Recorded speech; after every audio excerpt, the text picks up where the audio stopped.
अस्सलाम वालेकुम दोस्तों, उम्मीद करता हूँ कि आप सब खैरियत से होंगे। आज मैं सीरीज कादियानियत का पोस्टमार्टम की दूसरी किस्त के साथ हाजिर हूँ। अगर आपने इस सीरीज की पहली किस्त अभी तक नहीं देखी तो डिस्क्रिप्शन में दिए गए लिंक पर क्लिक करके पहली किस्त मुलाहिजा फरमाएं और चैनल दूसरी दुनिया को सब्सक्राइब करके घंटी का बटन भी दबा दें ताकि आप रह सकें हमारी हर नई आने वाली वीडियो से बाखबर। तो व्यूअर्स, जैसा कि आपने इस सीरीज की पहली किस्त में जाना कि मिर्जा गुलाम अहमद कादियानी अंग्रेजों की जानिब से मुसलमानों और इस्लाम के खिलाफ एक बहुत बड़ी साजिश का नाम है और इस साजिश को बज़ाहिर कामयाब बनाया उस दौर के पंजाब में फैली हुई कसीर ज़ईफुल एतकादियत ने।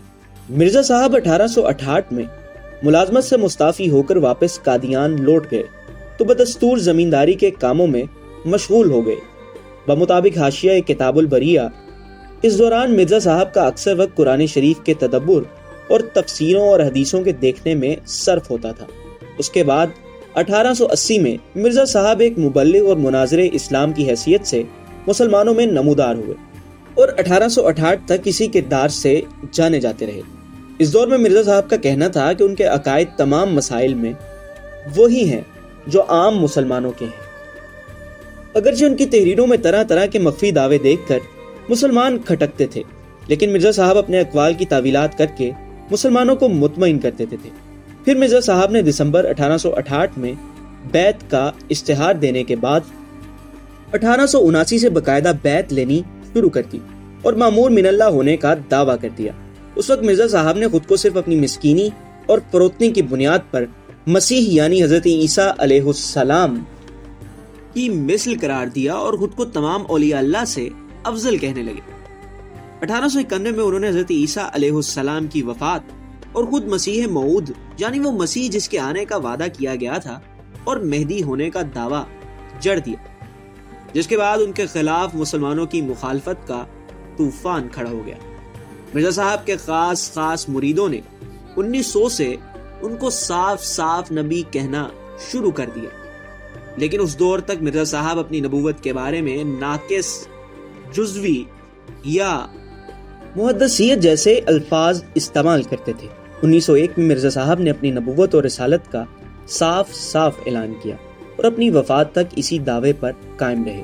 मिर्जा गुलाम अहमद कादियानी के साहबजादे मिर्जा बशीरुद्दीन महमूद अहमद साहब कलिमातुल फस्ल में लिखते हैं कि 7 अगस्त 1900 को मिर्जा साहब के एक मुरीद खास मौलवी अब्दुल करीम साहब ने खुद मिर्जा साहब की मौजूदगी में एक खुतबा जुमा पढ़ा, जिसमें उन्होंने अहमदियों यानी कादियानियों को मुखातिब करके कहा कि अगर तुम मसीह मौद को हर एक अम्र में हकम नहीं ठहराओगे और उस पर ईमान नहीं लाओगे जैसा कि सहाबा नबी करीम सल्लल्लाहु अलैहि वसल्लम पर लाए थे, तो तुम भी एक गोना गैर अहमदियों की तरह अल्लाह के रसूलों में तफरीक करने वाले होगे। जुमा के बाद मिर्जा साहब ने कहा कि ये बिल्कुल मेरा मजहब है जो आपने बयान किया। 1904 में मिर्जा साहब ने मुंजमिला और दावों के एक दावा करीशन होने का भी किया। अपनी किताब हकीकतुल वही के इस्तफ्ता ज़मीमा में मिर्जा साहब लिखते हैं कि मुझको वो चीज़ दी गई है जो दुनिया व आखिरत में किसी एक शख्स को भी नहीं दी गई। मिर्जा बशीरुद्दीन महमूद अहमद अपनी किताब अनवार खिलाफत में लिखते हैं कि अगर मेरी गर्दन के दोनों तरफ तलवार रख दी जाए और मुझे कहा जाए कि तुम ये कहो कि हज़रत सल्लल्लाहु अलैहि वसल्लम के बाद कोई नबी नहीं आएगा, तो मैं उसे जरूर कहूंगा कि तू झूठा है, कज़्ज़ाब है, आपके बाद नबी आ सकते हैं और जरूर आ सकते हैं। यही साहब अपनी किताब हकीकतुन नबुव्वा में लिखते हैं कि ये बात बिल्कुल रोज़े रोशन की तरह साबित है कि हज़रत सल्लल्लाहु अलैहि वसल्लम के बाद नबुव्वत का दरवाज़ा खुला है। इसी किताब में सफ़हा नंबर 5 पर मुसन्निफ लिखता है कि बल्कि मेरा यहाँ तक मजहब है कि 1300 साल में रसूलुल्लाह सल्लल्लाहु अलैहि वसल्लम के ज़माने से आज तक उम्मत मुहम्मदिया में कोई ऐसा इंसान नहीं गुजरा जो हज़रत सल्लल्लाहु अलैहि वसल्लम का ऐसा फ़िदाई और मुती और ऐसा फर्माबरदार हो जैसा कि हज़रत मसीह मऊद थे।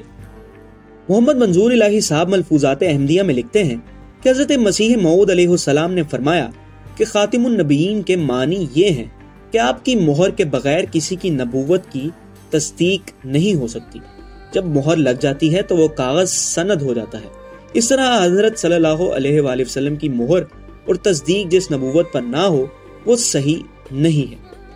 اخبار الفضل قادیان مورخہ 8 مئی 1934 میں درج ہے کہ قرآن کریم نبوت کو رحمت بھی قرار دیتا ہے۔ چنانچہ حضرت موسیٰ علیہ السلام اپنی قوم سے فرماتے ہیں کہ اے قوم، اللہ تعالیٰ کی ان نعمتوں کو یاد کرو جو اس نے تم پر کی، اور وہ یہ ہیں کہ اس نے تم میں سے نبی بنائے اور تمہیں دنیاوی سلطنت بھی عطا کی۔ پس نبوت جبکہ رحمت الہی ہے اور یہ بھی ثابت ہو گیا کہ اللہ تعالیٰ اپنی سنت میں تبدیلی نہیں کرتا، تو عقلاً اور نقلاً کسی شخص کے لیے یہ کہنا جائز نہیں کہ ضرورت کے وقت رسول اللہ صلی اللہ علیہ وآلہ وسلم کے بعد کوئی نبی نہیں آ سکتا۔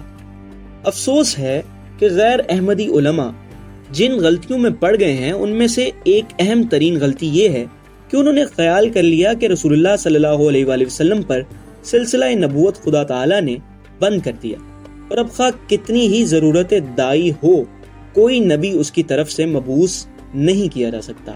نہیں کہا جا سکتا کہ وہ رسول اللہ صلی اللہ علیہ وآلہ وسلم کو رحمت للعالمین سمجھتے ہوئے کیوں اس افسوسناک غلطی کا ارتکاب کرتے ہیں۔ سامعین، مرزا صاحب نے پہلی شادی 1952 یا 53 میں اور دوسری شادی 1884 میں کی، اور مرزا صاحب کے کل 5 بیٹے تھے۔ مرزا صاحب نے 5 مئی 1908 کو بروز منگل لاہور میں صبح کے وقت انتقال کیا اور اگلے روز قادیان میں دفن ہوئے۔ حکیم نور الدین صاحب مرزا غلام احمد قادیانی کے پہلے خلیفہ اور جانشین مقرر ہوئے۔ اپنی کتاب اربعین کے ضمیمہ میں مرزا صاحب اپنی خوبی صحت کے بارے میں لکھتے ہیں کہ میں ایک دائم المرض آدمی ہوں، ہمیشہ درد سر، دوران سر، کم خوابی اور تشنج دل کی بیماری دورے کے ساتھ آتی ہے۔ وہ بیماری ذیابطیس ہے کہ ایک مدت سے دامنگیر ہے، اور بسا اوقات 100 دفعہ رات کو یا دن کو پیشاب آتا ہے، اور اس قدر کثرت پیشاب سے جس قدر عوارض ضعف وغیرہ ہوتے ہیں وہ سب میرے شامل حال رہتے ہیں۔ مرزا صاحب نے کئی کتب بھی تصنیف کی جن کے مجموعے کا نام روحانی خزائن ہے۔ ناظرین، آج کی قسط کو ہم یہیں پر کرتے ہیں اختتام پذیر۔ آپ کو یہ تحقیق کیسی لگی کامنٹ سیکشن میں ضرور بتائیں، اور اگر آپ کا کوئی سوال ہے تو وہ بھی آپ مجھ سے کامنٹ سیکشن میں پوچھ سکتے ہیں۔ اس ویڈیو کو اپنے دوستوں کے ساتھ بھی شیئر کیجیے اور چینل کو سبسکرائب کرنا مت بھولیے۔ اپنا خیال رکھیے گا۔ خدا حافظ۔